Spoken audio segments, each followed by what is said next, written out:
नमस्कार, झारखंड समाचार में आप सबों का स्वागत है। आइए जानते हैं आज की ताजा खबरों को। इससे पहले आपने चैनल को सब्सक्राइब नहीं किया है तो प्लीज चैनल को सब्सक्राइब कर बेल आइकन को प्रेस कर दीजिए ताकि खबरों का अपडेट आपको मिलता रहे। आइए बढ़ते हैं खबरों की ओर।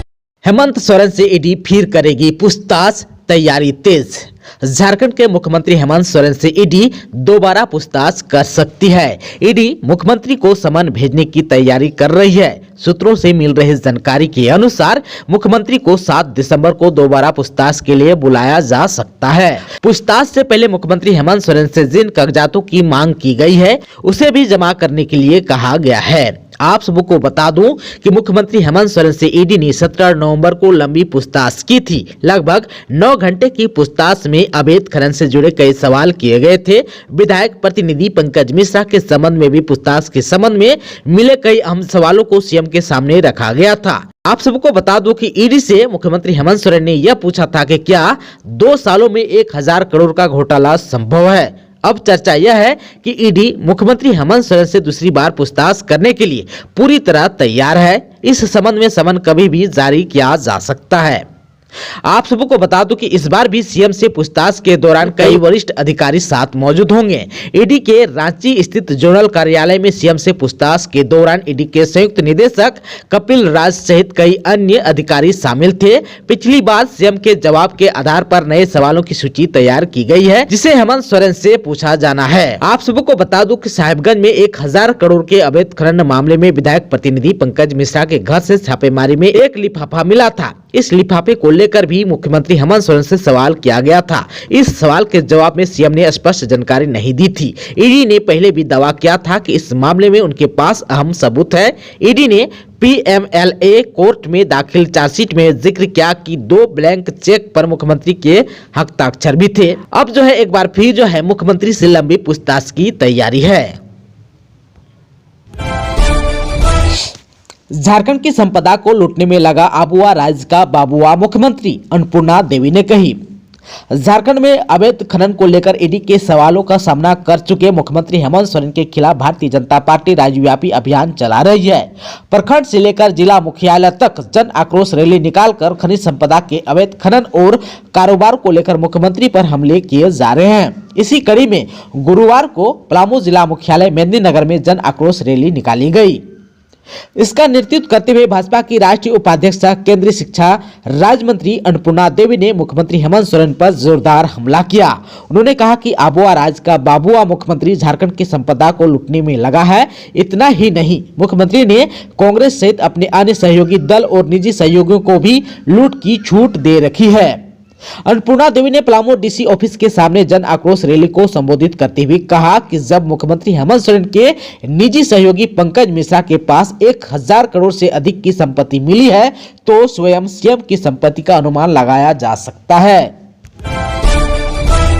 बूढ़ापहाड़ से दर्जन भर कैन बम बरामद, डिफ्यूज करने के दौरान दहला इलाका।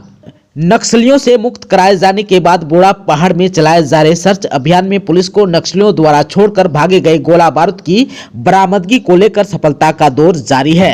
आप सबको बता दूं कि गुरुवार को Jharkhand police, Jharkhand Jaguar cobra battalion एवं सीआरपीएफ के संयुक्त अभियान में बूढ़ा पहाड़ के झारखंड एवं छत्तीसगढ़ की सीमा से जंगली क्षेत्र में नक्सलियों द्वारा छिपा कर रखे गए दर्जन भर कैन बम को बरामद किया। पुलिस ने बरामद सभी कैन बम को पूरी तरह सतर्कता बरतते हुए घने जंगल में विशेषज्ञ की उपस्थिति में डिफ्यूज कर दिया। बताया जा रहा है कि डिफ्यूज करने के दौरान कैन बम की आवाज से कुछ देर के लिए उक्त क्षेत्र दहल उठा। झारखंड में पछिया हवा ने बढ़ाई ठंड, अगले 2 दिनों में गिरेगा रांची का तापमान। झारखंड की राजधानी रांची समेत आसपास के कई जिलों में ठंड का असर बढ़ने लगा है। उत्तर पश्चिमी दिशा से बह रही ठंडी हवा ने मौसम का मिजाज बदल दिया। मौसम विज्ञान केंद्र रांची के वरीय वैज्ञानिक अभिषेक आनंद ने बताया कि पूरे राज्य में पछिया हवा का असर दिखने लगा है। अगले 2 से 3 दिनों तक तापमान के गिरने की संभावना है। सुबह में कोहरा और धुंध और बाद में मौसम साफ रहने का संकेत दिया गया है।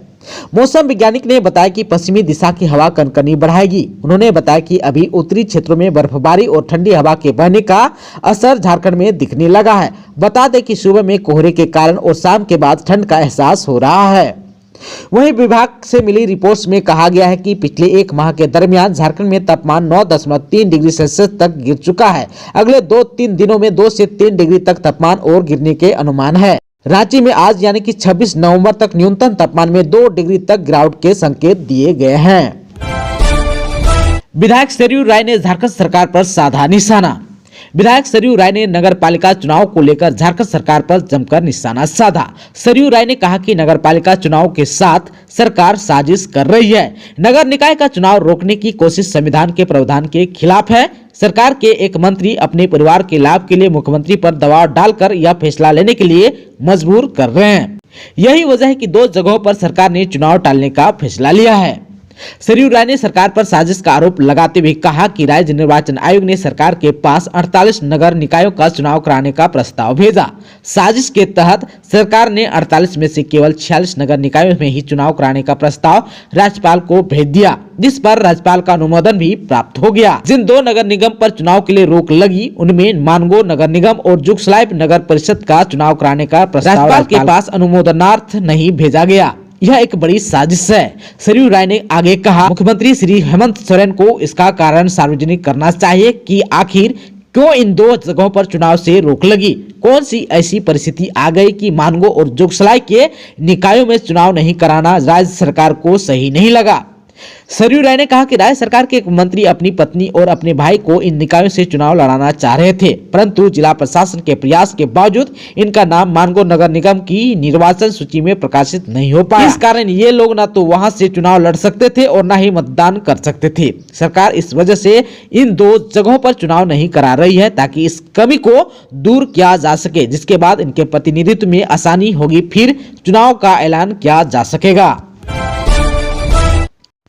दोस्तों, अभी तक आपने चैनल को सब्सक्राइब नहीं किया है तो प्लीज चैनल को सब्सक्राइब कर बेल आइकन को प्रेस कर दीजिए ताकि खबरों का अपडेट आपको मिलता रहे। इसके साथ ही आज की खबरों में बस इतना ही। हमें दीजिए इजाजत। नमस्कार।